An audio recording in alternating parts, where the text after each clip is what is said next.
வணக்க மக்களே, இந்த பக்கவாதம் சொல்லக்கூடிய ஸ்ட்ரோக் சீரிஸோட தொடர்ச்சி தான் இது. இதில் ரொம்ப இம்பார்ட்டண்ட்டாக நம்ம என்ன பேச போகிறோம் அப்படின்னா, ஒரு ஸ்ட்ரோக் பேஷண்ட்டை வீட்டில் எப்படி பார்த்துக்கிறது, ஒரு பக்கவாதம் வந்த ஸ்ட்ரோக் பேஷண்ட்டுக்கு ஸ்ட்ரோக் மட்டும்தான் பிரச்சனையா, வேறு மாதிரி ஏதாவது பிரச்சனை வருமா, ஃபிசியோதெரப்பி அப்படின்னு சொல்லக்கூடிய அந்த உடல் பயிற்சியோட ரோல் என்ன, இந்த மாதிரி பல்வேறு கோணத்தில் ஸ்ட்ரோக் சீரிஸோட அடுத்த டாப்பிக்கை நம்ம கண்டினியூ பண்ணுவோம். வாங்க வீடியோவில் செல்லலாம்.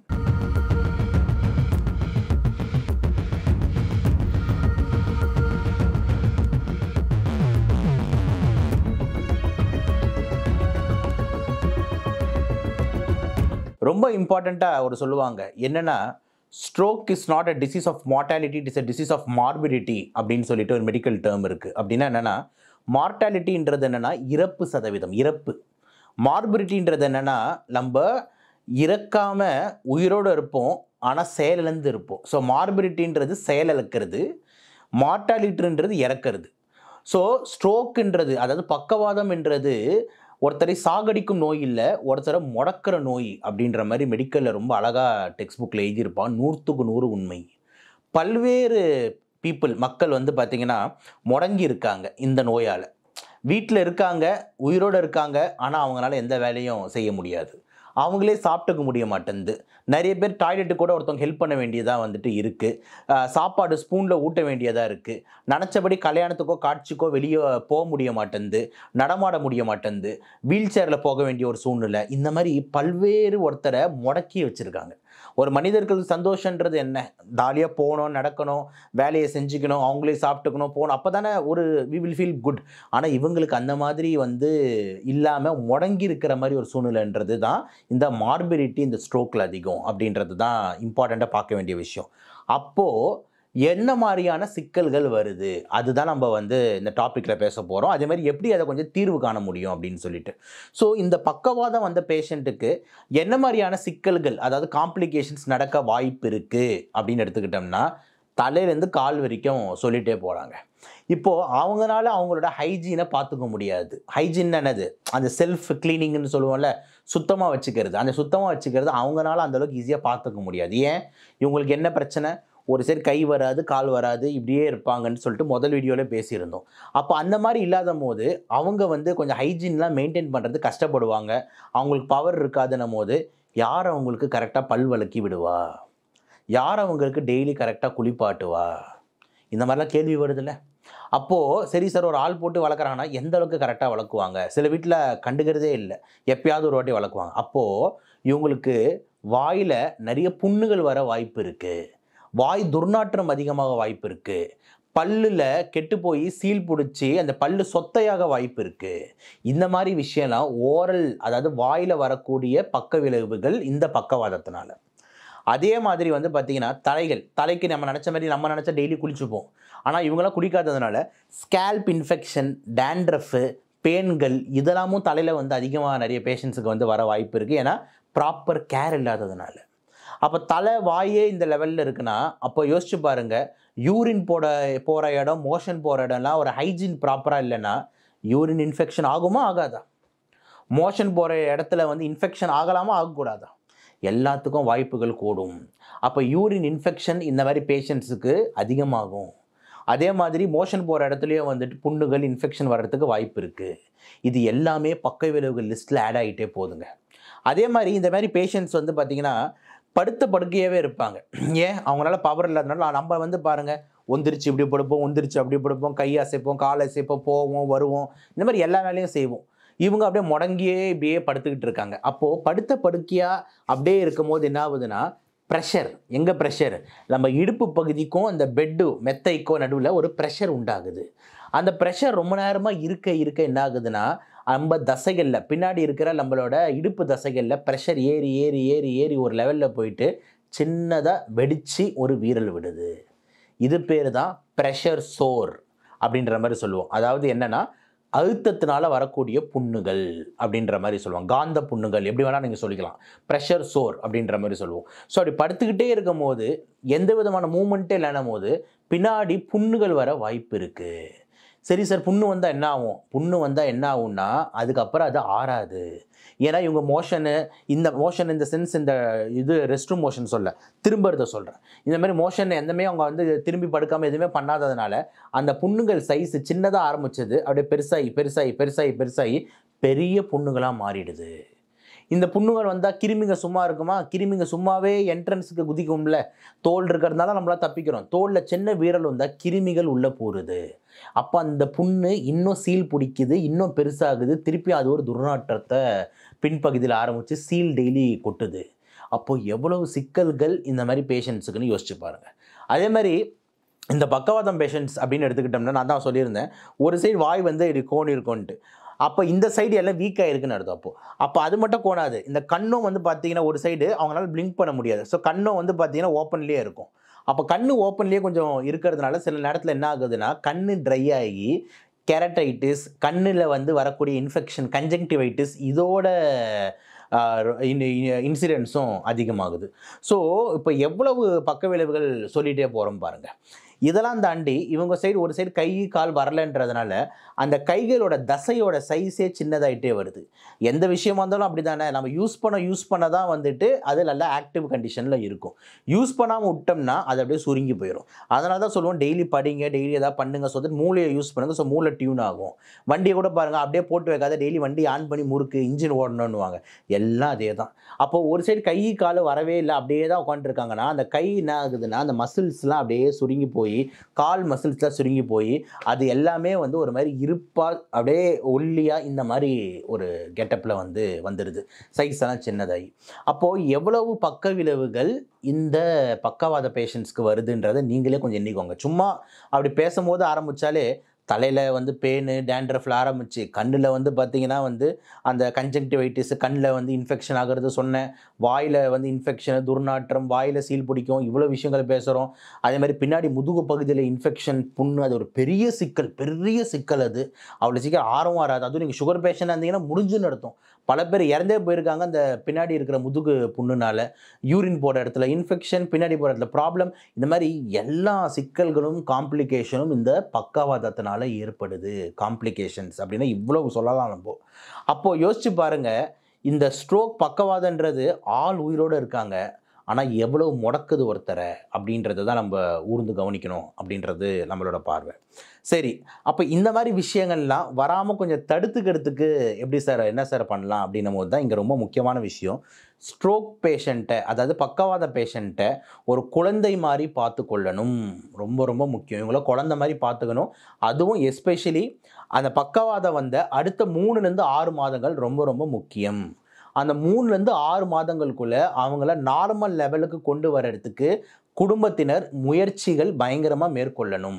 சும்மா டாக்டர் மாத்திரை எழுதிட்டாரு போடு அப்படின்ற மாதிரி விடாமல் முக்கியமான விஷயங்கள், இந்த சீல்கள், இந்த செப்டிக்குங்கள், இந்த மாதிரி புண்ணுகள் இதெல்லாம் வராமல் பார்த்துக்கிறது தான் இந்த வீட்டாளுகள் உறவினர்களோட முக்கியமான வேலை. எப்படி சார் அதை வந்து நம்ம பண்ண முடியும் அப்படின்ற மாதிரி எடுத்திங்கன்னா, கண்டிப்பாக வந்துட்டு ஒரு ஹெல்த் கேர், அதாவது இந்த இதெல்லாம் இருக்காங்களே வீட்லேயே வந்துட்டு சுத்தம் செஞ்சுட்டு போகிறவங்க அப்படின்னு சொல்லிட்டு ஹெல்த் கேர் ப்ரொஃபஷனல்ஸ்ன்னு சொல்லிட்டு ஒருத்தவங்க ஒரு சில பேர் இருக்காங்க, ஓகேங்களா. ஸோ அவங்களோட மெயின் வேலை என்ன அப்படின்னு பார்த்தீங்கன்னா வந்து ஹெல்ப்பர் மாதிரி வருவாங்க. நர்ஸு வந்து வீட்டில் வச்சுருந்தா எப்படி இருக்கும் அந்த மாதிரி ஒரு ரோலில் வந்து வருவாங்க. நம்ம ஏஎன்எம்ஸு, ஆயாமாஸ் இந்த மாதிரி வந்து ஆட்கள் வருவாங்க. ஸோ அவங்க வந்து இந்த மாதிரி கேரெல்லாம் கொடுக்கறது கொஞ்சம் ரொம்ப எக்ஸ்பர்ட்டாக இருப்பாங்க. என்னென்னா அவங்களுக்கு நம்ம சம்பளம் கொடுக்கணும், அதான் ஒரு விஷயம். என்ன பண்ணலான்னா ஒரு வாரம் 2 வாரம் ஹாஸ்பிட்டலில் அவங்க அட்மிட்டாக இருக்கும் போதோ இல்லை அவங்க வீட்டுக்கு வந்து 1 வாரம் 2 வாரம் அவங்கள வந்து எப்படி பண்ணுறாங்கன்னு கற்றுக்கிட்டு அதை வந்து நம்ம வீட்டாளுங்களுக்கு நம்ம செயல்படுத்தணும் அப்படின்றது தான் ரொம்ப ரொம்ப முக்கியம். அப்போது என்ன மாதிரி செயல்படுத்துறது அப்படின்னா, அப்போ வாயை வந்து எப்படி கார்கிள் பண்ணி அவங்கள துப்ப வைக்கணும், அதே மாதிரி வந்து கண்ணுங்களுக்கெல்லாம் அழகாக ட்ராப்ஸ் போட்டு விடுறது, தூங்க வைக்கும் போது வந்து கண் இது பண்ணுறது, இந்த காற்றுலாம் டைரெக்டாக கண்ணில் படாத மாதிரி பார்த்துக்கிறது, ஹெட்டுக்கு பாத் கொடுக்கறது, உடம்பு ஃபுல்லாக வந்துட்டு தொடச்சி விட்டு ஒரு டிபிட் ஸ்பாஞ்சிங் மாதிரி பண்ணுறது, இதெல்லாம் தாண்டி வந்து இந்த யூரின் போகிற ஏரியாஸ் எல்லாம் வந்துட்டு டெய்லி கரெக்டாக வந்து மாற்றி விடுறது, அதே பேம்பர்ஸை மாட்டி விட்டுறது, அப்படிலாம் பண்ணாமல் ரெகுலர் சேஞ்சிங் கரெக்டாக பார்க்குறது, இதெல்லாம் தாண்டி ரொம்ப முக்கியமாக அவங்க பொசிஷன்ஸை மாற்றி மாற்றி படுக்க வைக்கிறது ரொம்ப ரொம்ப முக்கியம். இப்போ நேராக படுத்துக்கிட்டு இருக்காங்கன்னா ரைட்டில் படணும், கொஞ்ச நேரம் லெஃப்ட்டில் படுக்கணும், இந்த மாதிரிலாம் படுக்க வைக்கிறது. முக்கியமாக படுக்கிற மெத்தையில் ஏர் பெட் அப்படின்னு ஒன்று போடுறது, அதாவது காற்று மெத்தைன்னு ஒன்று இருக்குது, கேள்விப்பட்டிருக்கீங்களா? ஏர் பெட்டுன்னு சொல்லுவாங்க. அந்த ஏர் பெட்டில் வந்து ஒரு கம்ப்ரஸர் மாதிரி இருக்கும். அந்த பெட்டில் நம்ம ஆன் பண்ணிட்டோம்னா அது வந்து பெட்டே வந்து ஃபுல்லாக காற்று மாதிரி மாறிடும். ஸோ அதில் படுக்கும்போது ப்ரெஷர்ன்றது டேரெக்டாக ஸ்கின்னுக்கு அவ்வளோ போகாது. ஏன்னா ப்ரெஷர் வர்றதுனால தான் ஸ்கின் வெடி போகிறது. அதனால தான் அது பேர் ப்ரெஷர் சோறுன்னு சொன்னேன். அப்போ இந்த மாதிரி ப்ரெஷர் அந்த அளவுக்கு ஏற்படாது. ஸோ அந்த மாதிரி மெத்தைகள் வந்து கண்டிப்பாக வீட்டில் வாங்கி கொடுத்து அவங்கள அது மேலே படுக்க வைக்கிறது, ப்ளஸ் பொசிஷனை மாற்றி மாற்றி போடுறது, இது எல்லாமே வந்துட்டு இந்த ஹெல்ப்பர் வீட்டில் இருக்கிறவங்க தயவு செஞ்சு கரெக்டாக பாருங்கள். ரெண்டாவது, இந்த மாதிரி ஸ்ட்ரோக்கில் இருக்கிற இன்னொரு முக்கியமான பிரச்சனை வந்து என்ன அப்படின்னு பார்த்தீங்கன்னா, அவங்களுக்கு சாப்பாடு ஊட்டுறது ஒரு பெரிய சிக்கல். சாப்பாடு ஊட்டுறது என்ன ஏன் அப்படின்னா, உங்களுக்கு ஒரு சைடு அந்த வாய் இப்படி கோணிக்கிட்டு இருக்கு அப்படின்ட்டு இருக்காங்க. அப்போ அவங்க சாப்பிடும்போது ஒரு சைடில் வச்சு தான் அவங்களால சாப்பிட முடியும். ஒரு சைடு அவங்களுக்கு வீக்காக இருக்குது. அப்போ ஒரு சைடில் தான் சாப்பிட்றாங்கன்னா அவங்களால கரெக்டாக மெல்ல முடியாது. கரெக்டாக முழுங்கிறது கொஞ்சம் கஷ்டம். அப்போ மெல்றது முழுங்கிறது அவ்வளோ கஷ்டம் அப்படின்னும் போது நீங்கள் எவ்வளோ ஜாகிரதையாக சாப்பாடு கொடுக்கணுன்றது ஞாபகம் வச்சுக்கோங்க. ஸோ அந்த மாதிரி டைமில் நம்ம முடிஞ்ச அளவுக்கு வந்து பார்த்திங்கன்னா, ஈஸியாக மெல்ல வேண்டாமல் ஈஸியாக சாப்பிட்ற மாதிரி பொருட்கள். அப்போ எக்ஸாம்பிள் என்ன, எப்படி ஒரு 8 மாதம் 10 மாதம் குழந்தைங்களுக்கு ஊட்டுறீங்களோ சாப்பாடு, அந்த மாதிரி சாப்பாடு தான் கொஞ்சம் ஸ்ட்ரோக் பேஷண்ட்ஸ்க்கு இனிஷியலாக ஊட்டினோம்னா தான் நம்மளுக்கு சேஃபு. ஏன் சார் மொத்தமாக போட்டால் என்ன ஆகும், சாப்பிட்டோமே அப்படின்னு நினச்சிங்கன்னா என்ன ப்ராப்ளம் நடக்கும்னா, அவங்களால சீவிங் கரெக்டாக பண்ண முடியலன்னா அவங்க முழுங்கிறதுக்கு கஷ்டப்படுவாங்க. இப்போ இவ்வளோ பொரியல் ஒரு ஒரு பொருள் வந்து நம்ம வாயில் போடுறோன்னா அதோட சைஸு தூண்டு சைஸாக மாறினா தான் நம்ம முழுங்கிறதுக்கு ஈஸி. ஆனால் இவங்களுக்கு வந்து சரியாக மெல்ல முடியலன்றதுனால முழுங்குறதும் கொஞ்சம் கஷ்டமாக இருக்கும். அப்போ கஷ்டமாக இருந்து முழுங்குறாங்கன்னா அப்போ வயிற்றுக்கு போனாலும் செரிக்கிறது கஷ்டப்படும். திருப்பியும் வந்துட்டு நம்மளுக்கு லூஸ் மோஷன் ஆகிறதோ, இல்லைனா திருப்பியும் வந்து டாய்லெட்டே வராமல் கான்ஸ்டிபேஷன் ஆகிறதோ, இதுக்கெல்லாம் முக்கியமான காரணம் வந்து பார்த்திங்கன்னா ப்ராப்பராக மென்று சாப்பிடாதது. அப்போ கரெக்டாக மென்று சாப்பிடணும் அப்படின்னு ஒரு நிலைமை வந்தால் தான் நல்ல ஃபுட்ஸை கொடுக்க முடியும். அப்போ இவங்களுக்கெல்லாம் ஈஸியாக செரிக்கிற மாதிரி, ஈஸியாக வந்து மெசஞ்சு சாப்பிட்டுக்கிற மாதிரியான பொருட்கள். இப்போ எக்ஸாம்பிள் வந்து நம்ம குழந்தைங்களுக்கு இந்த செர்லாக்னு ஒன்று கொடுக்குறோம், ஃபேரக்ஸ்ன்ற மாதிரி கொடுப்பாங்க. அதே மாதிரி வீட்லேயே வந்துட்டு இந்த கஞ்சிலாம் செஞ்சு அரிசி கஞ்சி மாதிரி செஞ்சு கொடுப்பாங்க. இந்த பாதாம் பிஸ்தாலாம் போட்டு நல்லா அரைச்சி கஞ்சி மாதிரி காசி கொடுப்பாங்க. அப்போ இந்த மாதிரி ஃபுட்ஸை நம்ம ட்ரை பண்ணுவோம். இது ரொம்ப முக்கியம். எவ்வளோக்குள்ள சாலிடாக பெருசாக கொடுக்குறோமோ இதில் என்ன மெயின் பிரச்சனை அப்படின்னா, ஆஸ்பிரேஷன் நிமோனியா. அப்படின்னா என்னென்னா, நம்ம சாப்பிட்றது முழுங்குறது எங்கே போகுது, டைரெக்டாக வயிற்றுக்கு போகுது. ஆனால் இந்த மாதிரி பேஷண்ட்ஸ்க்கு முழுங்குறது ப்ராப்பராக இல்லாமல் கஷ்டப்படுறதுனால உணவு குழாய்க்கு போக வேண்டிய சாப்பாடு பை மிஸ்டேக் புறக்கேறி நுரையீரலுக்குள்ளே போயிடும். நுரையீரலுக்குள்ளே காற்றை தாண்டி வேறு எதுவுமே போகக்கூடாது. அப்போ நுரையீரலுக்குள்ளே இந்த மாதிரி சாப்பாடு சப்ஸ்டன்ஸ் உள்ளே போச்சுன்னா அப்போ எப்படி புறக்கேறி நுரையீரல் இன்ஃபெக்ட் ஆகும். அந்த நுரையீரல் வந்து இன்ஃபெக்ஷன் ஆகி ரெட் ஆகி இருந்த கண்டிஷன் பேர் தான் ஆஸ்பிரேஷன் நிமோனியா. அப்போ இந்த மாதிரி காம்ப்ளிகேஷன்ஸ் வர்றதுக்கு வாய்ப்பு அதிகமாக இருக்குது. இன்னொரு முக்கியமான விஷயம் என்ன அப்படின்னா, இந்த மாதிரி பேஷண்ட்ஸை படுக்க வச்சு தயவு செஞ்சு யாரும் தண்ணியோ சாப்பாடோ கொடுக்காதீங்க. முக்கியமான இம்பார்ட்டன்ட் விஷயம். படுத்துக்கிட்டே வாயில் சோடா ஊற்றுறது, இந்த தண்ணி தானே இந்த குடி அப்படின்னு. இவங்களுக்கு ரிஃப்ளெக்ஸஸ் ப்ராப்பராக இருக்காது. ரிஃப்ளெக்ஸ்னால் என்னது அப்படின்றல, இப்போ அடிக்க வந்தால் இப்படின்றேன், முழுங்கணுன்னா இதெல்லாம் ரிஃப்ளெக்ஸ் கடவுள் அப்படி படைச்சிருக்காரு. அந்த ரிஃப்ளெக்ஸ்கள் வந்து பார்த்திங்கன்னா இந்த பக்கவாத பேஷண்ட்டுக்கு இந்த அளவுக்கு ப்ராப்பராக இருக்காது. அப்போ அவங்க முழுங்க கொஞ்சம் சிரமப்படலாம். அப்போ அந்த மாதிரி டைமில் நீங்கள் படுத்துக்கிட்டு இருக்கும்போது இங்கே தண்ணி வந்திருக்குன்னு டக்குன்னு நிறுத்தாமல் அப்படின்னு ரிஃப்ளெக்ஸ் ஆச்சுன்னா அந்த தண்ணி நேரம் நுரையீரலுக்குள்ளே செல்லு விடும், வயிற்றுக்கு செல்லாது, திருப்பியும் ஆஸ்பிரேஷன் ஆகிறதுக்கு வாய்ப்பு இருக்குது. அப்போ இந்த மாதிரி பேஷண்ட்ஸை ஃபீட் பண்ணும்போது தயவு செஞ்சு அவங்கள உட்கார வைங்க. இந்த மாதிரி சைட் சேர் இந்த மாதிரி ஒரு ரெஸ்ட்டில் வச்சு உட்கார வைங்க. அவங்களுக்கு முடிஞ்ச அளவுக்கு மசிஞ்ச ஒரு மாதிரி குழந்தைக்கு கொடுக்க மாதிரி குழச்சி இந்த மாதிரியான ஃபுட்ஸாக கொடுங்க. ஸோ தட் அவங்க ஈஸியாக வந்து சப்பி மென்று உள்ளே முழுங்குற மாதிரி. தயவு செஞ்சு சாலிட் ஃபுட்ஸு, பிரியாணி இந்த மாதிரி வந்து இந்த மாதிரி திக் ஃபுட்ஸை எதுவுமே தயவு செஞ்சு கொடுக்காதீங்க அப்படின்றது இம்பார்ட்டண்ட். அதுமாதிரி கொடுக்குற ஃபுட்டுலேயும் சத்து இருக்கிற மாதிரி பார்த்துக்கோங்க. ஏன் நான் ரொம்ப இம்பார்ட்டண்ட்டாக சொல்கிறேன்னா, சத்து இல்லாமல் பொருட்கள் நீங்கள் வந்து கொடுத்தீங்க அப்படின்றது தான் என்ன ஆகும் அப்படின்னா, உங்களுக்கு ஆல்ரெடி அவங்க சரியாக சாப்பிட மாட்டாங்க. கொடுக்குற ஃபுட்லேயும் பார்த்தீங்கன்னா வெறும் சும்மா ரைஸு, கஞ்சி, ரசம், சோறு இப்படியே கொடுத்துட்டு இருந்தீங்கன்னா அதில் விட்டமின் எங்கே, அதில் மினரல் எங்கே, அதில் ஃபேட் எங்கே, ப்ரோட்டீன் எங்கே, இவ்வளோ கேள்விகள் வரும். அப்போ தசைகள் அவனுக்கு இன்னும் உருவிட்டே போவோம், ஆள் இன்னும் ஒல்லியாகிட்டே போவாங்க. அப்போ எதிர்ப்பு சக்தி குறைபாடு ஏற்படும், கிருமிகள் இன்னும் திருப்பி உள்ளே போகிறோம், பெரிய சிக்கல். அப்போது சாப்பாடும் வந்து பார்த்திங்கன்னா நீங்களே அழகாக சத்து மாவு மாதிரி ரெடி பண்ணுங்கள். பாதாம், முந்திரி, பிஸ்தா இதெல்லாம் வந்து கொஞ்சம் போட்டு அரைச்சி, நம்ம கடலை பருப்பு, கொஞ்சம் வெல்லம். ஸோ ஒரு வெல்லத்தில் பாருங்கள் இரும்பு சத்து இருக்குது. கடலை பருப்பில் கொஞ்சம் இந்த ப்ரோட்டீன், இந்த பொட்டுக்கடலைன்னு சொல்லுவோம்ல, அந்த மாதிரி உடச்ச கடலை, பொட்டுக்கடலை, அந்த மாதிரி பொட்டுக்கடலை கொஞ்சம் ப்ரோட்டீன், கால்சியம்லாம் நல்லாவே ரிச்சாக இருக்கும்.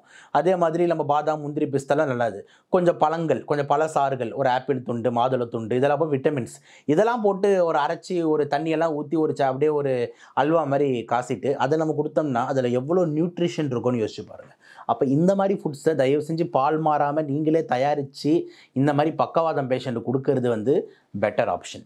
அப்போது இந்த வீடியோ வந்து முடிக்கலான்னு பார்த்தா முடிய மாட்டேங்குது, போயினே இருக்குது. ஏன்னா அவ்வளோ கண்டென்ட் இந்த பக்கவாதத்தில் வந்து நம்ம பார்த்துக்கிற முறையில் இவ்வளோ நேரம் நான் பேசுனது டாக்டர் பார்த்துக்கிறதே கிடையாது. இதெல்லாம் வீட்டில் இருக்கிற அவங்களோட ஒய்ஃபோ இல்லை ஹஸ்பண்டோ இல்லைனா பசங்களோ அவங்க அம்மா அப்பாவையோ இல்லை அவங்க ஹஸ்பண்டையோ பார்த்துக்கிற விஷயங்கள் இவ்வளோ இருக்குது. அப்போ இதெல்லாம் கரெக்டாக செயல்படுத்தணும்.